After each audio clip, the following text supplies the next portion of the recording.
رزق کے اندر برکت کیسے ہو اس کے چند اصول ہیں. پہلا اصول تو یہ کہ جو آدمی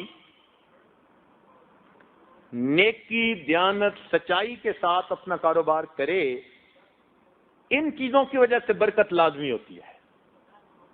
دلیل اس کی کہ خدیجہ الکبریٰ رضی اللہ تعالی عنہا نے نبی علیہ الصلوۃ والسلام کو سامان تجارت دے کر بھیجا تو نبی علیہ الصلوۃ والسلام نے اس کو جا کر بیچا. صداقت، امانت، دیانت، فراست، ان چیزوں کو استعمال کیا. نتیجہ کیا نکلا کہ اس مال کا منافع عام معمول سے دگنا منافع ہوا، جس پر خدیجہ کبریٰ حیران ہوئی کہ بھئی اتنا زیادہ منافع روٹین میں ہوتا ہی نہیں تھا. علماء نے لکھا ہے کہ جب نبی علیہ السلام نے پرائے مال پر اپنی صفات کو استعمال کیا، مال پرایا تھا، امانت اپنی تھی، دیانت اپنی تھی، صداقت اپنی تھی، فراست اپنی تھی، جب ان صفات کو پرائے مال پہ استعمال کیا اللہ نے اس میں دگنا نفع دے دیا. اے بندے، تو ان صفات کو اپنے مال پہ استعمال کرے گا، اللہ تجھے کتنا نفع عطا فرما دے. اس لیے 10 میں سے 9 حصے رزق اللہ نے تجارت میں رکھا ہے اور 1 حصہ رزق باقی نوکریوں میں. اور یہ تجارت، یہ انبیاء کا کام. اس لیے دیانت دار تاجر قیامت کے دن انبیاء اور صدیقین کے ساتھ کھڑا کیا جائے گا، حالانکہ تجارت کرتا ہوگا. تو اس کے کچھ اصول ہیں. اگر انسان کو رزق کی پریشانی ہو تو اس کے لیے ایک تو وہ کثرت سے استغفار کرے، کیونکہ ضرورت ہے نا. آج کئی دوست اس میں پریشان ہوتے ہیں، پوچھتے ہیں، تو بجائے الگ الگ کسی کو بتائیں کیوں نہ دوستوں کو سب کو ہی بتا دیں، فائدہ ہو جائے گا. بلکہ یہ اور آگے کسی کو بتائیں گے اللہ کی مخلوق کا فائدہ ہو جائے گا. تو رزق کی پریشانی دور کرنے کے لیے پہلا عمل انسان کثرت سے استغفار کرے. استغفر اللہ ربی من کل ذنب واتوب الیہ. اگر تو یہ پورا پڑھے تو بہت اچھا، کم از کم استغفر اللہ یہ تو ضرور ہی پڑھتا رہے. استغفروا ربکم انہ کان غفارا. دیکھو دلیل قرآن پاک سے. نوح علیہ السلام نے کیا کہا تھا؟ رب کے سامنے استغفار کرو، وہ تمہارے گناہوں کو بخشنے والا ہے. یرسل السماء علیکم مدرارا، بارشیں برسائے گا. ویمددکم باموال، مال سے تمہاری مدد کرے گا. تو استغفار سے اللہ تعالیٰ بندے کی مال سے مدد فرماتے.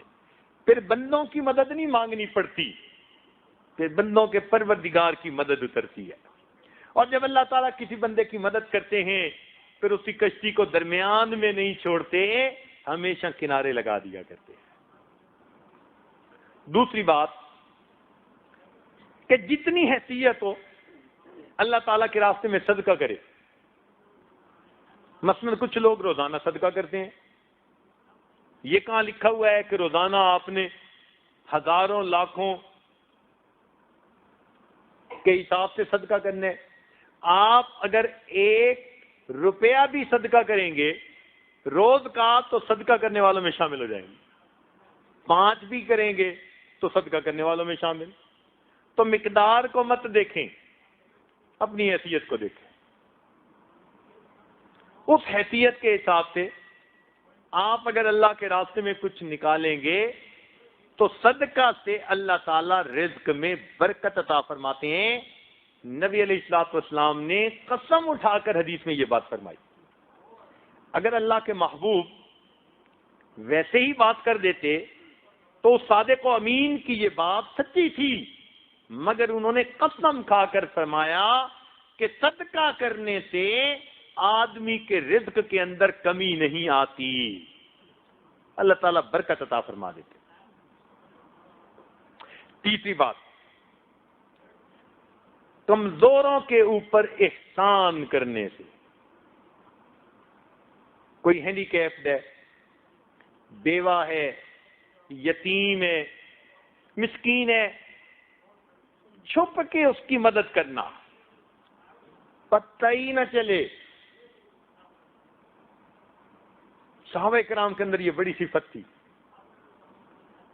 کہ وہ ایسے کام کرتے تھے اور کسی کو پتہ بھی نہیں چلنے دیتے تھے.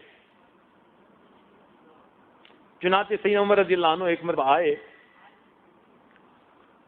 اور انہوں نے آ کر دیکھا کہ حضرت ابوبکر صدیق رضی اللہ تعالیٰ عنہ نے اپنے کام والی جگہ پر ایک رجسٹر رکھا ہوا ہے اور اس پر لکھا ہے کہ فلاں بندہ معذور ہے، حاجت مند ہے، ضرورت مند ہے، اور اس کی خدمت کون کرے گا. آگے اس کا نام بھی لکھا ہوا ہے. سارا رجسٹر دیکھا تو وہ خانے پر دیکھے. ایک جگہ لکھا تھا کہ یہ بیوہ ہے، بوڑھی ہے، اس کے گھر میں جھاڑو دینا ہے اور پانی بھرنا ہے، مگر آگے اس کے خدمت کرنے والے خانے میں کوئی نام نہیں تھا. انہوں نے رجسٹر دیکھا، انہوں نے نیت کر لی، اچھا بھائی اس کی خدمت میں کر لوں گا. چنانچہ اگلے دن فجر کے بعد اس کے گھر پہنچے، دروازے پہ دستک دی، اماں میں آپ کی خدمت کے لیے آیا ہوں. انہوں نے کہا جی خدمت کرنے والا تو آیا تھا، وہ خدمت کر کے چلا گیا. اچھا چلو میں کل فجر سے پہلے آ جاؤں گا. اگلے دن عمر رضی اللہ تعالیٰ عنہ تہجد پڑھنے کے بعد فجر سے پہلے ہی اس کے دروازے پر پہنچے کہ میں اس کی خدمت کروں گا، جھاڑو دوں گا، اس کا پانی بھر دوں گا. دستک دی، بڑھیا نے کہا جی کہ وہ تو کوئی آیا تھا، پانی بھی بھر گیا، جھاڑو بھی دے گیا. اچھا، وہ بھی عمر بن خطاب تھے. کہنے لگے اچھا پھر میں دیکھتا ہوں. اگلے دن عشاء پڑھ کے وہ راستے میں ایک جگہ چھپ کے بیٹھ گئے. کہنے لگے اب دیکھتا ہوں کون جاتا ہے خدمت کرنے والا. آدھی رات، جب گہری رات تھی نا، اس وقت اچانک انہوں نے دیکھا کہ کوئی آہستہ آہستہ قدموں سے اس بڑھیا کے دروازے کی طرف جا رہا ہے. اللہ کھڑے ہو گئے، کہنے لگے من انتا، تو کون ہے؟ یہ پوچھا تو آگے جواب میں امیر المومنین سیدنا صدیق اکبر عنہ کی آواز آئی کہ میں ابو بکر ہوں. امیر المومنین آپ؟ کہ ہاں میں اس بڑھیا کی خدمت میں کرتا تھا اور میں نے اپنا نام لکھنا مناسب نہیں سمجھا تھا، اس لیے تمہیں خانہ خالی نظر آیا، ورنہ اس کا پانی تو میں رات کو آ کے بھر دیتا. اتنے میں انہوں نے کیا دیکھا کہ امیر المومنین کے پاؤں میں جوتی نہیں تھی. تو عمر رضی اللہ عنہ نے پوچھا امیر المومنین رات میں آپ ننگے پاؤں گلیوں میں چل رہے ہیں؟ امیر المومنین نے کہا ہاں، میں جوتا اس لیے نہیں پہنتا، میرے جوتوں کی آواز سے کسی کی نیند میں خلل نہ آ جائے. میرے جوتوں کی آواز سے کسی کی نیند میں خلل نہ آئے. میں رات کو ننگے پاؤں چل کے اس بڑھیا کا پانی بھر دیتا ہوں، اس کے گھر میں جھاڑو دے دیتا ہوں. ایسا اللہ کی رضا کے لیے کام کرتے تھے. تو ہم بھی اگر کسی پر احسان کریں تو یوں چھپ کے کریں. آج تو ہماری حالت یہ ہے نا کہ ہم دائیں ہاتھ سے گناہ کرتے ہیں، بائیں کو پتہ نہیں چلنے دیتے، ایسے چھپ کے گناہ کرتے ہیں. صحابہ کرام دائیں ہاتھ سے صدقہ کرتے تھے اور بائیں ہاتھ کو پتہ نہیں چلتا تھا. امام زین العابدین رحمۃ اللہ علیہ جب ان کی وفات ہوئی تو نہلانے والے نے، غسال نے دیکھا کہ ان کے کندھے کے اوپر نا ایک کالا سا نشان ہے. اللہ نے ان کو بڑا خوبصورت جسم دیا تھا، بڑے نازک بدن تھے، اور اللہ رب العزت نے سیمی تن بنایا تھا ان کو. اتنا خوبصورت جسم اور ایسا کالا سا نشان. تو غسل دینے والا بڑا حیران ہوا، بات سمجھ نہ آئی. تو اس نے پوچھا گھر کے لوگوں سے بھئی یہ نشان سا کیسا تھا؟ ہمیں بھی نہیں پتا. بات ان کی اہلیہ تک پہنچی، جی نشان کیسا تھا؟ کہا جی ہمیں بھی پتہ نہیں ہے. عجیب سی بات. کئی دن گزر گئے. کئی دنوں کے بعد جو بیوائیں تھیں، جو نادار تھے، جو ہینڈی کیپ تھے، ان کے گھروں سے آواز آئی وہ کہاں گیا جو ہمیں پانی پلایا کرتا تھا. تب پتہ چلا کہ رات کے اندھیرے میں پانی کی مشک اپنے کندھے پر لے کر ضرورت مند لوگوں کے گھروں میں پانی بھرا کرتے تھے، اور زندگی میں پتہ ہی نہیں تھا کسی کو کہ آگے بھر جاتا ہے. ان کے مرنے کے بعد پتہ چلا. یہ جو خدمت ہے نا، یہ اللہ تعالیٰ کو بڑی محبوب. چنانچہ ہمارے نقشبند سلسلہ کے بزرگ حضرت خواجہ بہاؤالدین نقشبند بخاری رحمۃ اللہ علیہ، ان کے بارے میں لکھا ہے کہ ایک مرتبہ جا رہے تھے تو انہوں نے قبرستان میں نا ایک زخمی کتے کو دیکھا. زخمی کتے کو دیکھا تو ان کے دل میں بڑا اثر ہوا کہ یہ کتا ہے اور زخمی ہے. تو ان کے پاس جو کچھ پیسہ تھا انہوں نے اس کی مرہم پٹی پہ لگا دیا. اب وہ روزانہ کاروبار کرتے، یعنی مزدوری وغیرہ جو تھی وہ کرتے، کچھ گھر والوں کو دیتے، اور جو بچہ وہ روٹی لے کر اس کتے کو وہیں ڈال آتے جہاں وہ زخمی حالت میں پڑا ہوا تھا.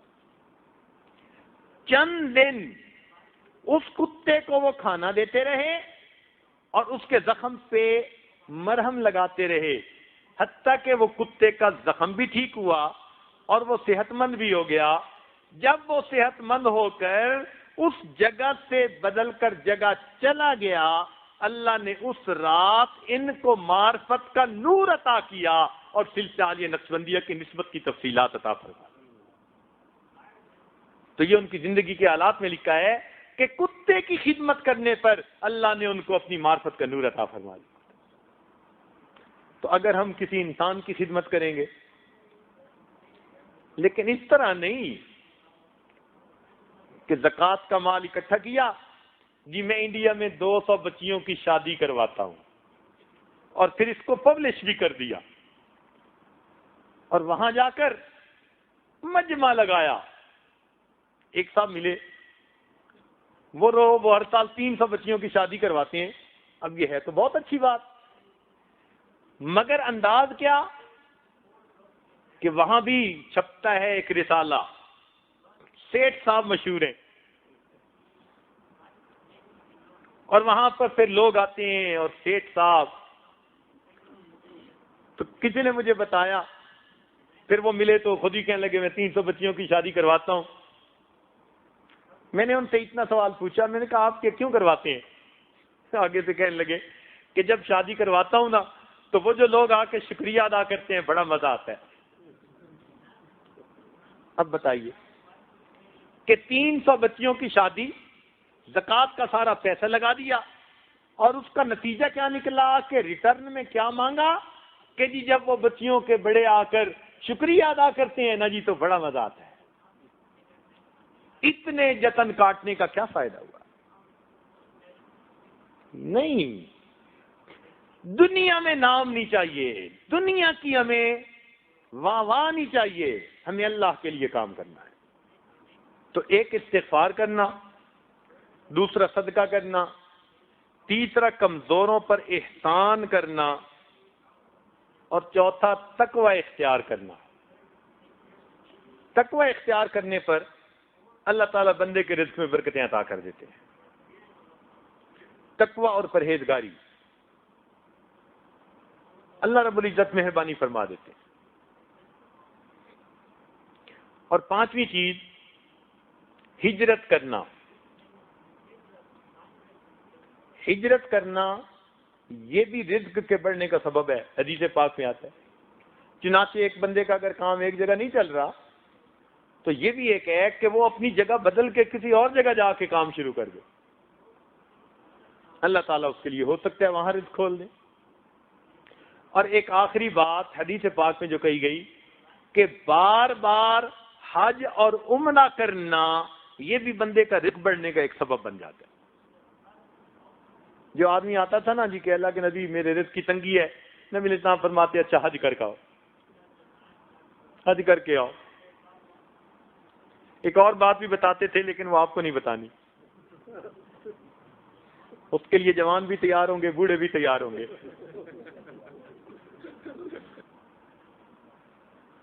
تو اگر یہ چند اعمال اپنائے جائیں تو ان اعمال سے انسان کے رزق کے اندر برکت آ جاتی ہے۔ کچھ لوگوں کو اللہ تعالیٰ دیتا ہے تو وہ کثرت سے حج اور عمرہ کرتے ہیں، یہ اچھی عادت ہے۔ بعض لوگ کہتے ہیں جی کہ کیوں ہر سال حج کرتے ہیں، کسی کو کروا دیں، کسی پہ خرچ کر دیں۔ تو بھائی دیکھو، جیسے سیل فون سارا دن چلتا رہے نا تو اس کی بیٹری ڈاؤن ہو جاتی ہے اور پھر اس کو چارجر کے ساتھ لگانا پڑتا ہے۔ بالکل اسی طرح ہم جب سارا سال دین کا کام کرتے ہیں، کاروبار کرتے ہیں، تو پھر بندے کی کیفیات کی بیٹری بھی ڈاؤن ہو جاتی ہے، اور اس کا چارجر اللہ نے اپنا گھر بنایا ہوا ہے۔ اس لیے جن لوگوں کو اللہ دے، اگر وہ ہر سال اس نیت سے حج یا عمرہ کریں، ہم وہاں جائیں گے اور بیٹری چارج کروا کے آئیں گے اور پھر دین کا کام کریں گے، تو ہر سال حج اور عمرہ کرنا ان کے لیے برکتوں کا سبب بن جائے۔ بھئی بتائیے کہ کپڑا میلا ہو تو پھر واشنگ مشین میں جاتا ہے یا نہیں جاتا؟ واشنگ مشین میں ڈالتے ہیں نا میلے کپڑے کو، ہفتے میں ایک دفعہ میلا ہو تو ایک دفعہ ڈالتے ہیں، روز میلا ہو تو روز ڈال دیتے ہیں، ایسا ہے نا؟ واشنگ مشین میں دھو کے نکال لیتے ہیں۔ اللہ تعالیٰ کی شان، بیت اللہ شریف کے وہاں 7 چکر لگاتے ہیں طواف کے۔ واشنگ مشین میں بھی تو چکر لگتے ہیں نا۔ ایسے ہی مجھے تو لگتا ہے کہ جو آدمی اپنے میلے دلوں کے ساتھ اللہ کے گھر جاتا ہے، وہ دلوں کے دھونے کی واشنگ مشین ہے، اللہ 7 طواف کے چکر لگا کر دھو کے نکال دیتے ہیں۔ اس کی دعائیں کرنی چاہیے، اللہ رب العزت سے مانگنا چاہیے، اور ویسے بھی جن کو اللہ دے وہ ہر سال حج کریں۔ کیوں؟ اب حالات ایسے ہیں، کیا پتا کون سا حج ایسا ہو جس میں اللہ کے مقبول بندے دنیا میں ظاہر ہو جائیں، تو اس نیت سے حج کرے گا تو اور دگنا ثواب مل جائے گا۔ اعمال صالحہ کا ایک فائدہ کہ اللہ تعالیٰ برکتیں عطا فرما دیتے ہیں، صرف رزق میں نہیں، ہر چیز میں برکت، صحت میں برکت، عمر میں برکت، وقت میں برکت، عقل سمجھ میں برکت، اولاد میں برکت، دین میں برکت، عزت میں برکت، ہر چیز میں اللہ تعالیٰ برکتیں عطا فرما دیتے ہیں۔ چنانچہ ارشاد فرمایا وَلَوْ أَنَّ أَهْلَ الْقُرَىٰ آمَنُوا وَاتَّقَوْا، قرآن عظیم الشان، دیکھو اللہ کا کلام کیسا۔ اللہ تعالیٰ فرماتے ہیں اگر یہ بستی دیسوں والے ایمان لاتے، تقوی کو اختیار کرتے، لَفَتَحْنَا عَلَيْهِمْ بَرَكَاتٍ مِّنَ السَّمَاءِ وَالْأَرْضِ، ہم آسمان زمین سے برکتوں کے دروازے ان پر کھول دیتے۔ اللہ تعالیٰ برکتوں کے دروازے پھر کھول دیتے۔ وقت میں برکت ہو جاتی ہے، تھوڑے وقت میں زیادہ کام سمیٹ لیتا ہے۔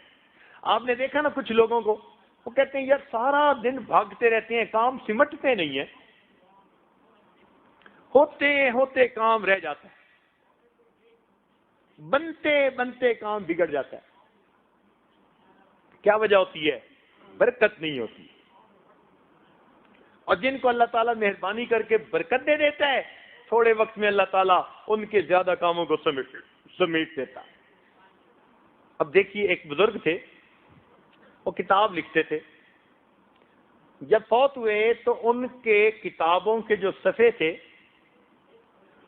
ان کی تعداد گنی گئی، اور زندگی کے جو دن تھے ان کی تعداد گنی گئی، ہر دن میں 20 صفحے کتاب کے لکھنے ان کے نکلے۔ اب 20 صفحے تو ہم روز پڑھتے نہیں ہیں،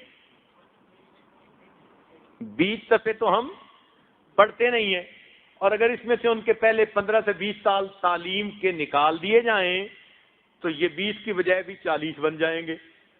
تو 40 صفحے نئی کتاب کے روز لکھ دینا، اس کا مطلب ہے کئی دن ایسے بھی ہوں گے جب نہیں لکھ سکے ہوں گے، صحت بھی، بیماری بھی، سردی بھی، گرمی بھی، وطن میں بھی، مسافری بھی، 100 قسم کی باتیں ہیں، تو اس کا مطلب ہے کہ کبھی اگر نہیں لکھتے ہوں گے تو کسی دن میں 50 60 100 بھی لکھتے ہوں گے. اللہ تیری شان.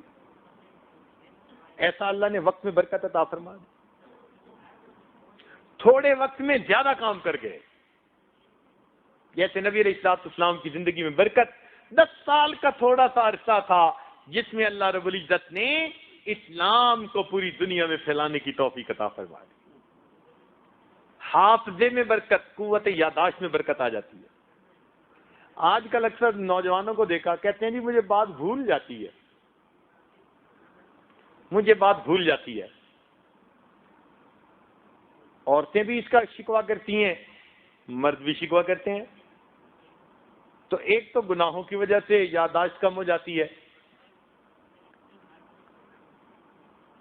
عصیان کی وجہ سے نسیان کی مرض ہو جاتی ہے، بات ہی نکل جاتی ہے ذہن سے، بھول جاتے ہیں.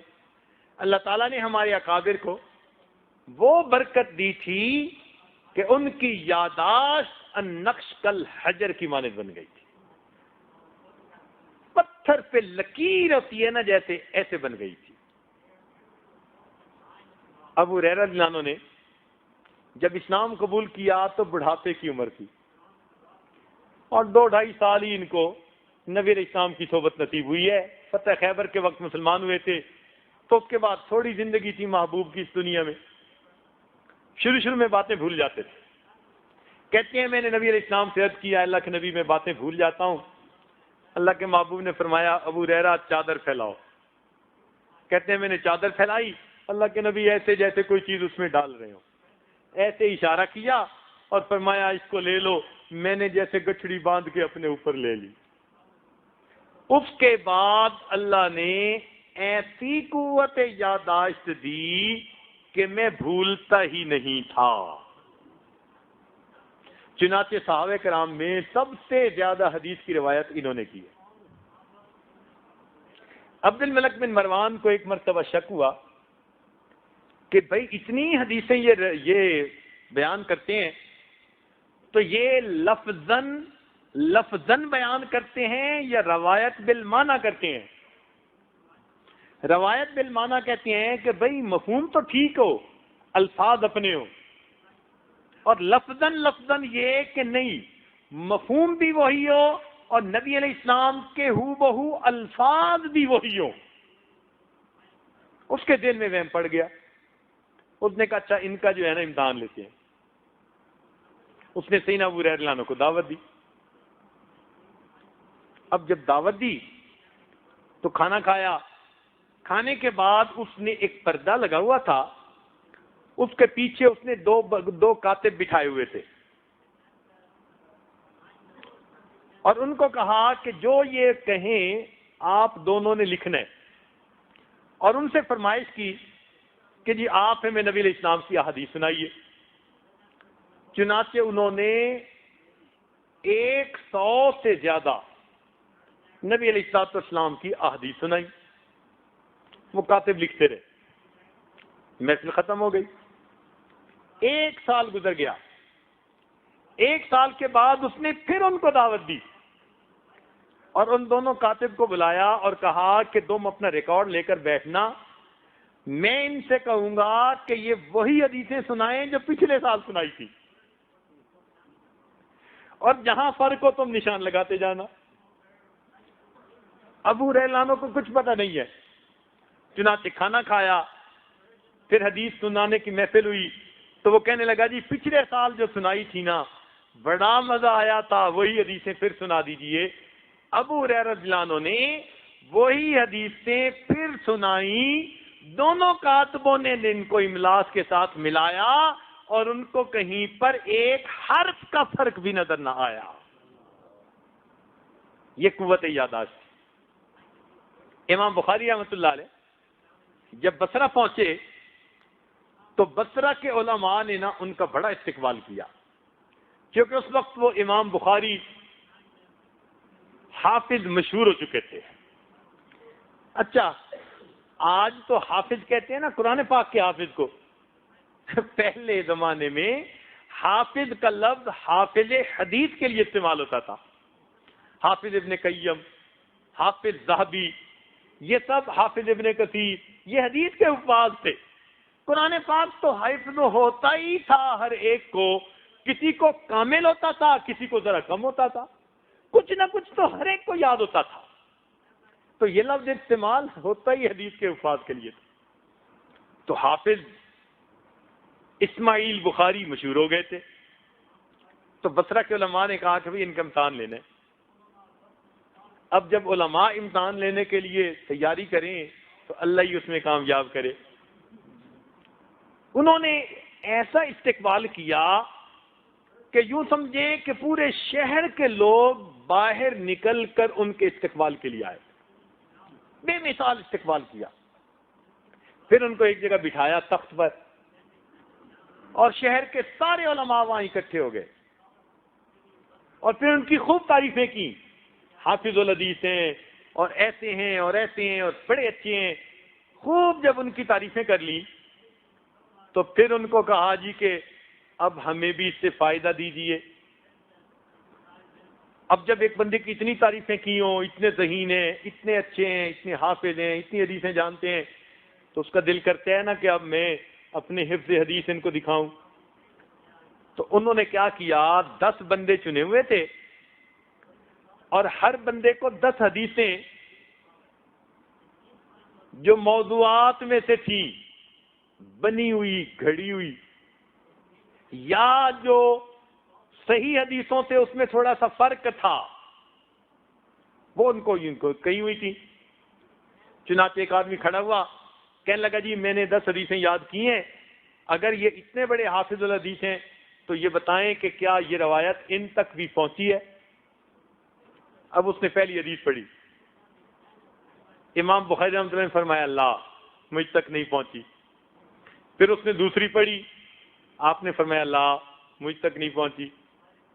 پھر اس نے تیسری پڑھی، لا۔ 10 پڑھی اور 10 پہ لا۔ اب دیکھو کیسا پریشر ڈالا انہوں نے کہ بھائی یہ کسی پہ تو ان کا دل کہے گا کہوں ہاں میں نے سنی ہوئی ہے، بھائی جب اتنے بڑے حافظ حدیث ہیں۔ پھر دوسرا کھڑا ہوا، اس کی 10 حدیثوں پہ لا، پھر تیسرا، پھر چوتھا۔ 10 بندوں نے 10 حدیثیں پڑھی، اور ہر بات پہ انہوں نے لا کہا، نہیں کہا۔ مجمع حیران، بھائی یہ بھی کیسے حافظ حدیث ہیں، ان کو کوئی حدیث پہنچی تو ہے ہی نہیں۔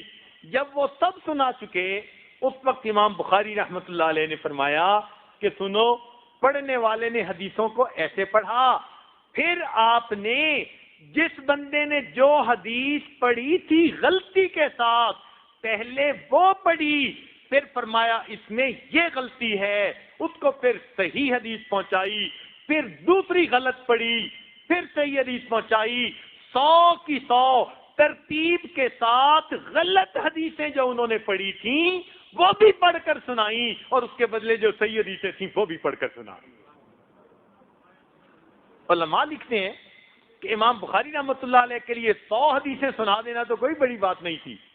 بڑی بات یہ تھی کہ جس ترتیب سے انہوں نے ایک مرتبہ حدیثیں پڑھ کر سنائیں، ایسی اللہ نے یادداشت دی تھی، ایک دفعہ سن کر وہ ترتیب یاد رہی اور وہ حدیثیں بھی یاد ہو گئی، ایسی ذہانت تھی۔ چنانچہ ایک محدث تھے ابو زرع، ان کو لاکھوں حدیثیں یاد تھی، لاکھ حدیثیں یاد تھی۔ اللہ تعالیٰ کی شان دیکھیں کہ ان کا ایک شاگرد تھا، اس کی شادی ہوئی، اور ایک دن وہ حدیث کے درس میں آیا تو ذرا دیر ہو گئی۔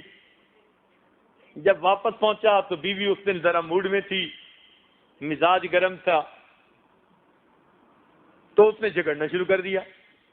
بیٹھے رہتے ہیں، وقت ضائع کر کے آ جاتے ہیں، ہم تو بندے ہی نہیں، انتظار کرتے ہیں، بھوک لگی ہوئی تھی، کھانا کھانا تھا، یہ تو باتیں ہوتی ہیں۔ اس نے کہا بھائی میں وہاں ایسے ہی تو نہیں وقت ضائع کرنے گیا، میں علم حاصل کرنے گیا ہوں۔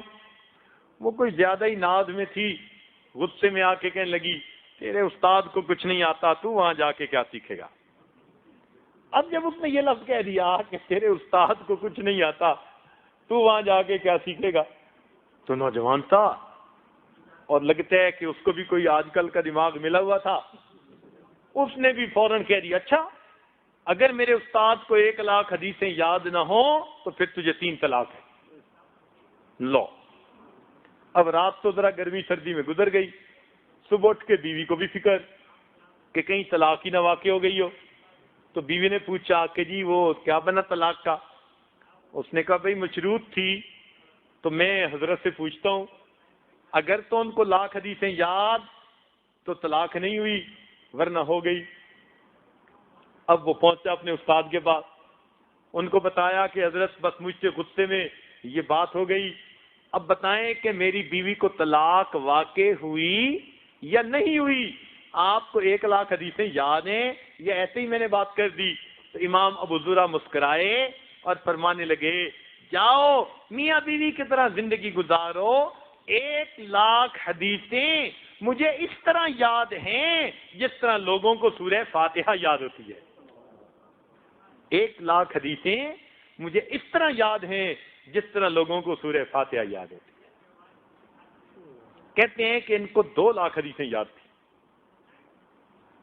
صرف قرات سے متعلقہ 40,000 حدیثیں یاد تھیں، صرف قرات سے متعلقہ.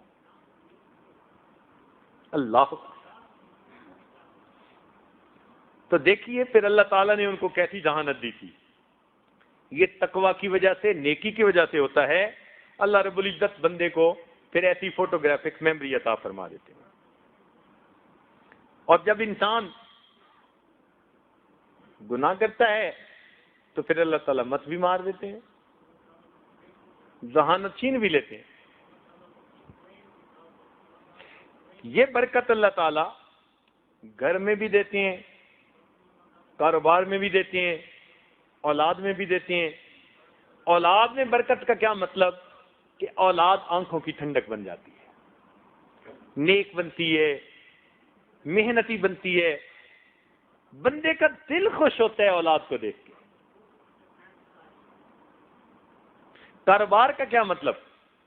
یہ نہیں کہ وہ کروڑوں پتی بن جاتا ہے، مطلب یہ ہوتا ہے کہ جتنا کام کرتا ہے اس کی ضروریات پوری ہوتی ہیں، اس نے کسی کا دینا نہیں ہوتا، پریشانی نہیں ہوتی. یہ کاروبار کی برکت ہے. اچھا آگے، چونکہ فائدے تو بہت ہیں اور آج وقت بھی کافی ہو چکا، لہذا اب آگے کچھ فائدے ویسے ہی گن دیتے ہیں. اب ان کی مثالیں تو آپ کچھ پہلے سے جانتے ہوں گے، کچھ علماء سے پوچھ لیں گے. تیسرا یہ کہ اس نیکی کے عمل کی وجہ سے اللہ تعالیٰ اس کی پریشانیوں کا ازالہ فرما دیتے ہیں. چنانچہ آپ دیکھیں گے نا اللہ والوں کو تو ان کے اندر بے چینی نہیں ہوگی، کوئی پریشانی آئے گی بھی نا تو ان کو بے چین نہیں کرے گی. اللہ تعالیٰ کام سنوار دیا کرتے ہیں. کوئی بھی مصیبت میں پھنسیں اللہ تعالیٰ اس میں سے راستہ نکال دیتے ہیں. قرآن مجید میں اللہ تعالیٰ فرماتے ہیں وَمَن يَتَّقِ اللَّهَ يَجْعَل لَّهُ مَخْرَجًا وَيَرْزُقْهُ مِنْ حَيْثُ لَا يَحْتَسِبُ. اللہ تعالیٰ اس کے لیے راستہ نکال دیتے ہیں، ایسی طرف سے رزق دیتے ہیں جس کا اس کو گمان بھی نہیں ہوتا، ایسی طرف سے رزق دے دیتے ہیں. اللہ اکبر. حضرت تھانوی رحمۃ اللہ نے ایک واقعہ لکھا ہے کہ چند بھائی تھے، ان کے والدین بوڑھے ہو گئے. ان میں سے ایک تو بڑا شوق سے خدمت کرتا، باقی بس خدمت کرتے جیسے بوجھ دور کر رہے ہو. تو چھوٹے نے ان سے کہا کہ بھئی میرے ساتھ ایک ڈیل کر لو. انہوں نے کہا کیا؟ اس نے کہا کہ بھائی والد کی خدمت اکیلے مجھے کرنے دو اور جائیداد جتنی ہے نا مجھے بے شک نہ دینا، آپ سب آپس میں تقسیم کر لینا. وہ بڑے خوش ہو گئے، چنانچہ اس نے ڈیل کر لی، والدین کی خدمت کرتا رہا.